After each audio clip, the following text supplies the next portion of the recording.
எல்லாருக்கும் வணக்கம். மீண்டும் மெய்ப்பொருள் காண்க தளத்திற்கு எல்லாரையும் நான் வரவேற்கிறேங்க. இன்னைக்கு ஃபர்ஸ்ட் அப்டேட்ஸ், டெவலப்மெண்ட்ஸ் எல்லாம் பார்த்துருவோங்க.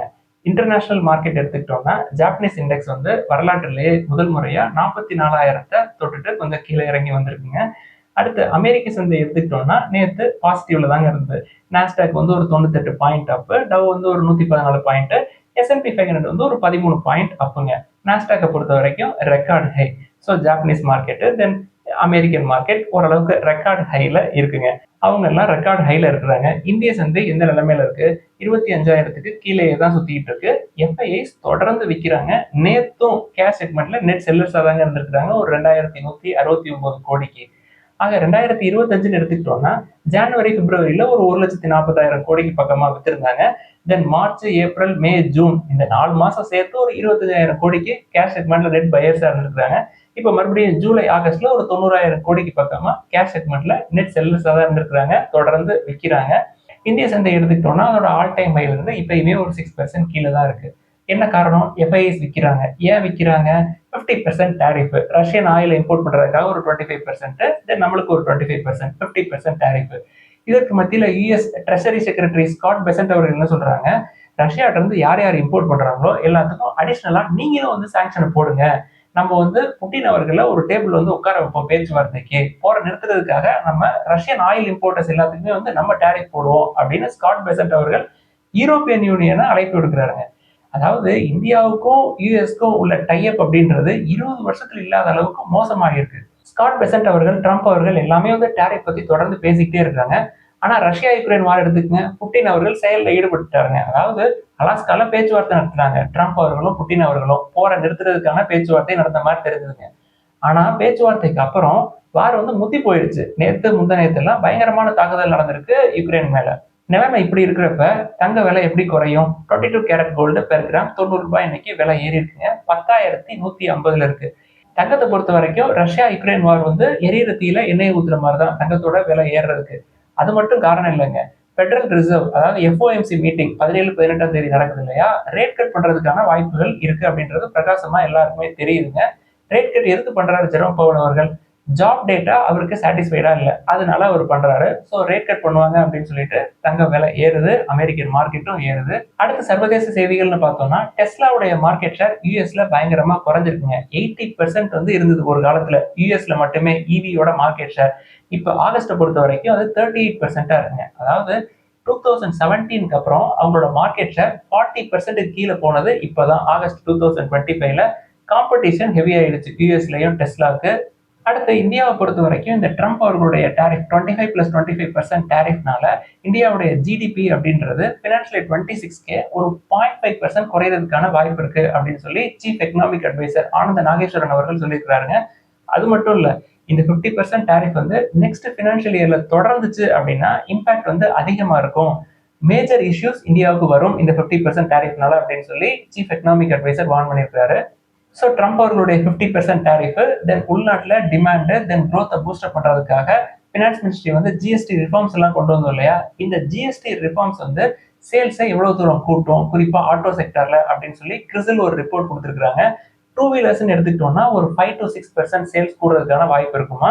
பிவிஸ் எடுத்துக்கிட்டோம்னா, அதாவது பேசஞ்சர் வெஹிக்கிள் செக்மெண்ட் எடுத்துக்கிட்டோம்னா ஒரு 2-3% சேல்ஸ் கூடுறதுக்கான வாய்ப்பு இருக்கு அப்படின்னு சொல்லி கிறிசில் ரேட்டிங் சொல்றாங்க.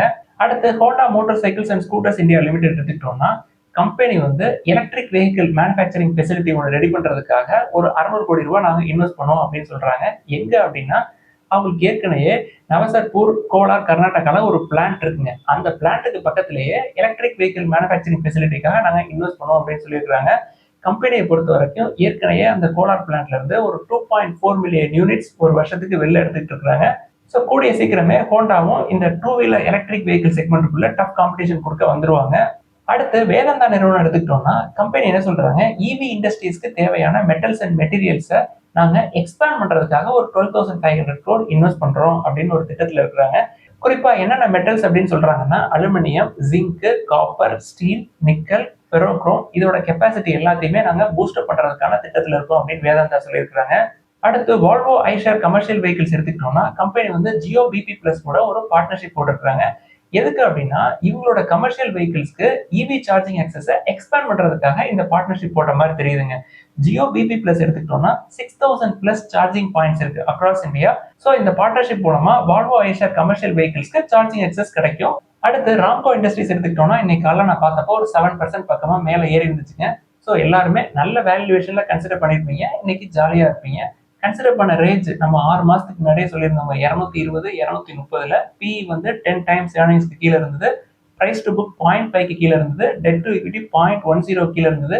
நல்ல வேல்யூவேஷன்ல கன்சிடர் பண்ணியிருந்தோம். இப்போ நல்ல அப்ரிசியேஷன் நம்ம என்ஜாய் பண்றோம். இதுக்காண்டி தாங்க லோயர் லெவல்ல கன்சிடர் பண்ணோம் அப்படின்னு திரும்ப திரும்ப சொல்றது. அடுத்து ஏஷியன் பெயிண்ட்ஸ் எடுத்துக்கிட்டோம்னா கம்பெனி வந்து இந்தூர் மத்திய பிரதேஷ்ல ஒரு கிரீன்ஃபீல்ட் மேனுஃபேக்சரிங் பிளான்ட் ஒன்று போடுறதுக்காக ஒரு திட்டம் போட்டிருக்க மாதிரி தெரியுதுங்க. ஒரு 1500ல இருந்து 2000 கோடி ரூபாய் வரைக்கும் முதலீடுகள் பண்ணுவோம் அப்படின்ற ஒரு திட்டத்துல இருக்கிறாங்க. எதற்கு இந்த முதலீடுகள் அப்படின்னா காம்படிஷன் அப்படின்றது பெயிண்ட் செக்மெண்ட்ல அதிகமாயிடுச்சுங்க. இப்போ புதுசா நியூ பிளேயர்ஸ் அப்படின்னு எடுத்துக்கிட்டோம்னாலே AB Aditya Birla, Birla Opus, then Pidilite industries, JK cements, JSW paints அப்படின்னு சொல்லிட்டு நிறைய காம்படிட்டர்ஸ் வந்துட்டாங்க புதுசா உள்ள வந்தவங்க. ஸோ ஏஷியன் பெயிண்ட்ஸை பொறுத்த வரைக்கும் 8 பிளான்ட் இருக்கு. இப்போ 9வது பிளான்ட் போடுறதுக்கான திட்டத்தில் இருக்கிறாங்க. அதாவது water based paint manufacturing facility. So இந்த ஃபெசிலிட்டி மூலமா அவங்களோட எக்ஸிஸ்டிங் கெப்பாசிட்டியில ஒரு 4 lakh கிலோலிட்டர்ஸ் வந்து ஆட் ஆகுங்க ஒரு வருஷத்துக்கு. ஸோ ஓவரால் கெப்பாசிட்டி அப்படின்றது இந்த அடிஷனோட சேர்த்து 26 lakhs கிலோலிட்டர்ஸ் பெர் ஆனமா இருக்கும் ஏஷியன் பெயிண்ட்ஸுக்கு. அடுத்து உஜ்ஜீவன் ஸ்மால் ஃபைனான்ஸ் பேங்க் எடுத்துக்கிட்டோம்னா கம்பெனி வந்து நெக்ஸ்ட் 18 to 36 monthsல ஒரு 2000 கோடி ரூபாய் ஃபண்ட் ரைஸ் பண்றதுக்கு திட்டத்தில் இருக்கிற மாதிரி தெரியுதுங்க. இதற்கு மத்தியில கம்பெனி வந்து ரிசர்வ் பேங்க் ஆஃப் இந்தியாவுடைய யூனிவர்சல் பேங்கிங் லைசன்ஸ் அக்ரிமெண்ட்டுக்காக வெயிட் பண்ணிட்டு இருக்காங்க. கம்பெனி என்ன சொல்றாங்க, எங்களுடைய லோன் புக் ஃபினான்ஷியல் இயர் 30ல 1 லட்சம் கோடியா இருக்கும் அப்படின்னு சொல்றாங்க. அப்ப இப்ப எவ்வளவு இருக்கு அப்படின்னு பார்த்தோம்னா ஃபினான்ஷியல் 25ஓட முடிவுல 32,122 கோடியா இருக்குங்க லோன் புக். அடுத்த ஸ்பைஸ் ஜெட் எடுத்துக்கிட்டோம்னா கிரெடிட் சுவிஸுக்கு கொடுக்க வேண்டிய டியூஸ் $24 மில்லியன் ரீபே பண்ணிருக்காங்க. அதாவது ஒரு 2 வருஷத்துக்கு முன்னாடி 2022-23ல ஒரு அக்ரிமெண்ட் போட்டிருந்த மாதிரி தெரியுதுங்க, அதாவது இந்த ரீபேமெண்ட்காக. ஸோ இந்த அக்ரிமெண்ட்ல சொன்னபடி அவங்க கரெக்டா ரீபேமெண்ட் பண்ணிட்டாங்க சக்சஸ்ஃபுல்லா. இது ஸ்பைஸ் ஜெட்டுக்கு நல்ல செய்தி. ஸ்பைஸ் ஜெட்டை பொறுத்த வரைக்கும் Q1 ஃபினான்ஷியல் 26ல லாஸ் தான் பண்ணியிருந்தாங்க. Revenue year on year, quarter on quarter ரெண்டுமே குறைஞ்சிருந்தது. ரொம்ப காஸ்ட்லியான பிசினஸ். அடுத்த இன்ஃபோசிஸ் எடுத்துக்கிட்டோம்னா செப்டம்பர் 11ஆம் தேதி போர்டு கூடுறாங்க. ஸோ பைபேக் ப்ரொபோசல் ஒன்று கொடுப்பாங்க அப்படின்ற மாதிரி தெரியுதுங்க. ப்ரொபோசலோட வேல்யூ அப்படின்னா 9,300 crore. ஷேர் பிரைஸ் அப்படின்னு பார்த்தோம்னா 1,850 பெர் ஷேர்ல பைபேக் ப்ரொபோசல் இருக்கிற மாதிரி தெரியுது. ஸோ செப்டம்பர் 11 வரைக்கும் வெயிட் பண்ணுவோம் டீடைல்ஸ்க்காக. அடுத்து டாடா பவர் எடுத்துக்கிட்டோம்னா டாடா பவருடைய subsidiary Tata power renewable energy limited Andhra பிரதேஷ்ல எங்களோட மார்க்கெட் ஷேரை நாங்க எக்ஸ்பேண்ட் பண்ணுவோம் அப்படின்னு சொல்லியிருக்காங்க. எவ்வளவு எஸ்டிமேட் போடுறாங்க அப்படின்னா அவங்களோட சோலார் கெப்பாசிட்டி அப்படின்றது ஆந்திர பிரதேஷ்ல ஒரு 33 ஜிகாவாட் சோலார் கெப்பாசிட்டி இருக்கணும் அப்படின்னு சொல்லி எஸ்டிமேட் போட்டிருக்காங்க. அடுத்து விப்ரோ கன்சியூமர் கேர் எடுத்துக்கிட்டோம்னா கம்பெனியோட மேலோட என்ன எக்ஸ்பெக்ட் பண்றாங்க, அடுத்த ஒரு வருஷத்துல இவங்களுடைய செந்தூர் பிராண்ட் வந்து இந்துஸ்தான் யூனிலிவர் லிமிடெடுடைய லைஃப் பாய் அதை வந்து ஓவர் த்ரோன் பண்ணிடும், அதை வந்து பீட் பண்ணிடும் அப்படின்னு சொல்றாங்க. செந்தூரை பொறுத்த வரைக்கும் body wash, hand wash, lotions இது எல்லாமே அவங்களும் கொடுக்குறாங்க. கம்பெனியோடைய ஃபினான்ஷியல் 25 growthன்னு பார்த்தோம்னா 7.5%ல க்ரோ ஆயிருக்காங்க விப்ரோ கன்சியூமர் கேர். என்ன காரணம் அப்படின்னா அவங்களோட அக்விசிஷன்ஸ் தாங்க. யார்ட்லி, அன்சா, சந்திரிகா, கேன்வே இது எல்லாமே அவங்க அக்வயர் பண்ணியிருக்காங்க. அடுத்து கோட்ரேஜ் கன்சியூமர் ப்ராடக்ட்ஸ் எடுத்துக்கிட்டோம்னா கம்பெனி அவங்களோட இந்தோனேஷியன் மேனுஃபேக்சரிங் ஃபெசிலிட்டியில ஒரு 250 கோடி ரூபாய் இன்வெஸ்ட் பண்றோம் அப்படின்னு சொல்லியிருக்காங்க. எதுக்கு அப்படின்னா எக்ஸ்பேன்ஷனுக்கு தாங்க. இந்த எக்ஸ்பேன்ஷன் எதுக்கு அப்படின்னா அவங்களுடைய ஹோம் அண்ட் பர்சனல் கேர் கெப்பாசிட்டியை 15% கூட்டுறதுக்காக இந்த இன்வெஸ்ட்மெண்ட் பண்றதா கம்பெனி சொல்லியிருக்காங்க நெக்ஸ்ட் 18 to 36 monthsல. அடுத்து மார்ஃபன் லேப்ஸ் எடுத்துக்கிட்டோம்னா கம்பெனியுடைய சப்சிடரி மார்ஃபன் மெடிபாத் அப்படின்ற சப்சிடரி இருக்குங்க. அவங்க வந்து UAE பேஸ்டு பயோமெடிக்கல் FEZT கூட ஒரு ஜாயிண்ட் வெஞ்சர் போட்டிருக்காங்க. இந்த ஜாயிண்ட் வெஞ்சர் எதுக்கு அப்படின்னா manufacturing, trading and selling of medical devices in India. Morepen லேப்ஸோட கன்சிடரேஷன் அப்படின்னு பார்த்தோம்னா கடன் கம்மியாக தாங்க இருக்கு. டெட் டு ஈக்விட்டி 0.09 தான், பட் 30 times ஏர்னிங்ஸ். கம்பெனியை பொறுத்த வரைக்கும் பெர்ஃபார்மன்ஸ் எடுத்துக்கிட்டோம்னா லாஸ்ட் ஃபியூ குவார்டர்ஸாவே அவங்களோட ப்ராஃபிட்டபிலிட்டி தொடர்ந்து குறைஞ்சிக்கிட்டே இருக்குங்க. ஸோ நம்மளுக்கு 20 times ஏர்னிங்ஸ்லேயே லார்ஜ் கேப் ஃபார்மா ஸ்டாக்ஸ் நிறைய இருக்கு. ஸோ மார்ஃபன் லேப்ஸை கன்சிடர் பண்ணணுங்கிற தேவை எனக்கு இல்லை. அடுத்து இன்னைக்கு கேள்விகளுக்குள்ள போயிடலாங்க. ஃபர்ஸ்ட் ஒரு நண்பர் வந்து DDPI ஃபார்ம் பத்தி கேட்கிறாங்க, அதாவது demat debit and pledge instruction form பத்தி கேட்டிருக்காரு. முற்காலங்கள்ல பவர் ஆஃப் அட்டார்னின்னு கொடுப்போம் இல்லையா, அதை ரீப்ளேஸ் பண்றதுக்காக உள்ள வந்ததுங்க. ஸோ இந்த ஃபார்மை நம்ம கொடுத்துட்டோம் அப்படின்னா ஒரு ஸ்டாக்கை வந்து நீங்க கொடுக்குறப்ப, அதாவது விற்கிறப்ப இந்த டிபின், ஓடிபி அதெல்லாம் தேவையில்லைங்க, டைரக்டாவே நீங்க விற்கலாம். ஸோ அதுக்கு தாங்க இந்த DDPI ஃபார்ம். நண்பர் என்ன கேட்கிறாரு, சார் நான் வந்து என்னோட புரோக்கர்கிட்ட பாண்ட் இன்வெஸ்ட்மெண்ட் பத்தி கேட்டப்ப டிடிபிஐ ஃபார்ம் இருந்தாதான் நம்ம வந்து பாண்ட் இன்வெஸ்ட் பண்ண முடியும் அப்படின்ற மாதிரி சொல்றாரு. இது வந்து மேண்டட்டரியா அப்படின்னு சொல்லி கேட்கிறாருங்க. இது சம்பந்தமா எங்க மேம்கிட்டையும் நான் விசாரிச்சேங்க. டிடிபிஐ ஃபார்ம் அப்படின்றது மேண்டட்டரி கிடையாது அப்படின்னு தான் அவங்க சொன்னாங்க. நான் என்னுடைய எக்ஸ்பீரியன்ஸை சொல்லிடுறேங்க. அப்ஸ்டாக்ஸ்ல நான் டிமேட் அக்கௌண்ட் வச்சிருக்கிறதுக்கோ இல்லை ஐசிஐசிஐல டிமேட் அக்கௌண்ட் வச்சிருக்கிறதுக்கோ நான் டிடிபிஐ ஃபார்ம்லாம் கொடுக்கல. எப்பயாவது ஸ்டாக்கை நான் கொடுத்தேன்னா டிபின்ஸ் அண்ட் ஓடிபி போட்டு ஸ்டாக்கை கொடுத்துருவேன். தென் ரெண்டுலையுமே நான் பாண்டை வந்து கன்சிடர் பண்றேன். ஸோ டிடிபிஐ ஃபார்ம் மேண்டட்டரியா இருக்கிற மாதிரி எனக்கு தெரியலைங்க. என்ன புரோக்கரேஜ் கம்பெனில இதை கேட்டாங்க அப்படின்னு சொல்லி கீழே எழுதிருந்தீங்கன்னா அது சம்பந்தமா விசாரிக்கிறதுக்கு எனக்கு கொஞ்சம் யூஸ்ஃபுல்லா இருந்திருக்கும். அடுத்து கணேஷ் ஹவுசிங் தென் கேஸ்ட்ரால் இந்தியா நிறுவனங்களை பத்தி கேட்டிருக்காங்க. ரெண்டுமே கன்சிடரபிள் ரேஞ்சில் தாங்க இருக்கு. ஸோ கணேஷ் ஹவுசிங்கை பொறுத்த வரைக்கும் ஸ்மால் கேப்பு, கொஞ்சம் சைக்கிளிக்காக தான் இருக்கும் ரிசல்ட்ஸ் எல்லாமே. உங்களுக்கு வந்து மேலே கீழே போகுது அப்படின்னு சொல்லி பயமா இருந்ததுன்னா லார்ஜ் கேப் எல்என்டி சைடு போயிடுறது நல்லதுங்க. கேஸ்ட்ரால் கன்சிடரபிள் ரேஞ்சுக்கு இப்போதான் வந்திருக்கு. ஸோ கொஞ்சம் கொஞ்சமாக கன்சிடர் பண்ண ஸ்டார்ட் பண்ணலாம் உங்களுக்கு கேஸ்ட்ரால் கண்டிப்பாக வேணும் அப்படின்னா.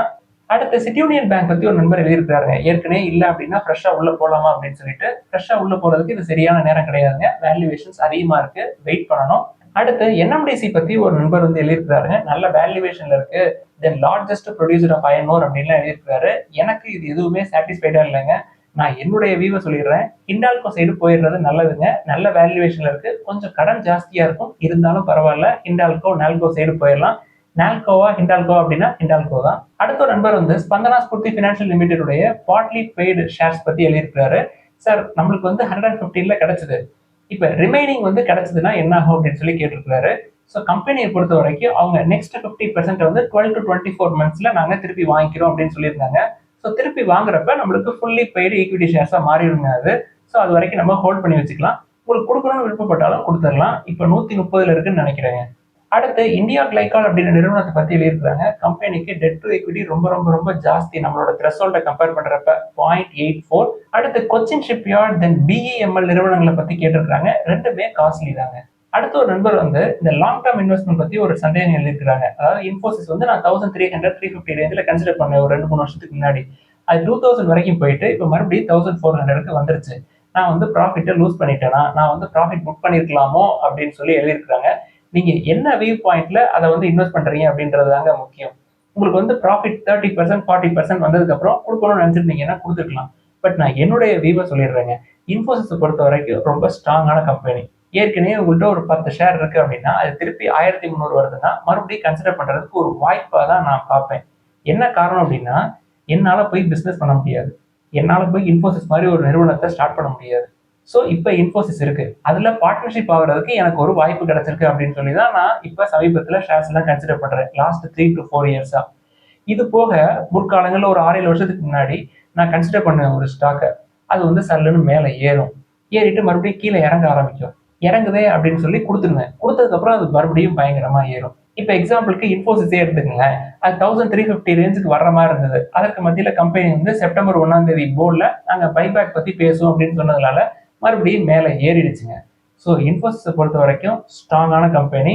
உங்களுக்கு கீழே வந்துச்சு அப்படின்னா உங்களோட ஸ்டேக்கை இன்க்ரீஸ் பண்றதுக்கு ஒரு சான்ஸா பாருங்க. உங்களுக்கு தொடர்ந்து டிவிடெண்ட் வந்துகிட்டே இருக்கும். உங்க லைஃப் ஃபுல்லாவே டிவிடெண்ட், நல்ல டிவிடெண்ட் வந்துகிட்டே இருக்கும். உங்க லைஃபுக்கு மட்டும் இல்லைங்க, உங்க நெக்ஸ்ட் ஜென்ரேஷனுக்கும் நல்ல டிவிடெண்ட் வர்றதுக்கான வாய்ப்புகளை நீங்க கிரியேட் பண்ணலாம். ஸோ நல்ல நிறுவனமா பிடிச்சிருக்கீங்க, அதை ஹோல்ட் பண்ணிக்கங்க. அடுத்து எல்ஐசி ஐசிஐசிஐ லம்பார்ட், இது ரெண்டையும் கம்பேர் பண்றப்ப எல்ஐசி சீப்பா தெரியுது, ஏன் ஐசிஐசிஐ லம்பார்டை நீங்க கன்சிடர் பண்றீங்க அப்படின்னு சொல்லி கேட்டிருக்காங்க. ரெண்டு விஷயங்க. எல்ஐசியை பொறுத்த வரைக்கும் ப்ரொமோட்டர் ஹோல்டிங்ஸ் அப்படின்றது 95% பக்கமா இருக்கு. ஸோ அதை 75% குறைப்பாங்க. எப்போ குறைப்பாங்கன்னு நம்மளுக்கு தெரியுமா? தெரியாது. ஷேர் பிரைஸ் மேலே போறப்ப குறைப்பாங்க, மேலே போறப்ப குறைச்சாங்கன்னா ஷேர் பிரைஸ் கீழே வரும். ஸோ நம்ம எந்த டயத்துல கன்சிடர் பண்றது, வேல்யூவேஷன் நல்லா இருக்கு அப்படின்னு சொல்லிட்டு, அதனால நான் அதை பெரும்பாலும் கன்சிடர் பண்றது இல்லை. அது போக எல்ஐசி ஐசிஐசிஐ லம்பார்ட் ரெண்டோட ரெவன்யூ பார்ப்போமே, ஃபினான்ஷியல் 21 ஃபினான்ஷியல் 25. எல்ஐசி எடுத்துக்கிட்டோம்னா ஃபினான்ஷியல் 21ஓட முடிவுல 7 லட்சம் கோடியா இருந்திருக்குங்க ரெவன்யூ. ஃபினான்ஷியல் 25ஓட முடிவுல அது 9 லட்சம் கோடியா இருக்கு. ஐசிஐசிஐ லம்பார்ட் எடுத்துக்கிட்டோம்னா ஃபினான்ஷியல் 21ஓட முடிவுல 12,500 கோடிக்கு பக்கமா இருக்குங்க ரெவன்யூ. இது ஃபினான்ஷியல் 25ஓட முடிவுல ஆல்மோஸ்ட் டபுள் ஆயிருக்கு, 24,000 crores இருக்கு. ஸோ லாஸ்ட் 5 இயர்ஸ்ல ஐசிஐசிஐ லம்பார்ட் அவங்களோட ரெவன்யூ அப்படியே டபுள் ஆக்கிட்டாங்க. சரி, லாஸ்ட் 5 இயர்ஸ் விட்டுரும். நெக்ஸ்ட் 5 இயர்ஸ்ல எல்ஐசியா ஐசிஐசிஐ லம்பார்டா அவங்களோட ரெவன்யூவை அப்படியே யார் டபுள் ஆக்குவாங்க அப்படின்னு நீங்க எதை நம்புறீங்களோ அதை நீங்க கன்சிடர் பண்ணுங்க. நான் பர்சனலா ஐசிஐசிஐ லம்பார்ட் அவங்களோட ரெவன்யூவை நெக்ஸ்ட் 5 இயர்ஸ்ல அப்படியே டபுள் ஆக்கிடுவாங்க அப்படின்னு நான் நம்புறேன். அதனால ஐசிஐசிஐ லம்பார்டை நான் கன்சிடர் பண்றேன். எல்ஐசியும் டபுள் ஆக்குவாங்க, அது 5 வருஷமா, 6 வருஷமா, 7 வருஷமா, 10 வருஷமா அப்படின்றது நம்மளுக்கு தெரியாது. இதெல்லாம் தான் இன்னைக்கு டிஸ்கஸ் பண்ணணும்னு நினைச்சோம். ஏதாவது சந்தேகங்கள், கேள்விகள் இருந்தா எல்லாத்தையும் எழுதுங்க. எல்லாருக்கும் நன்றி.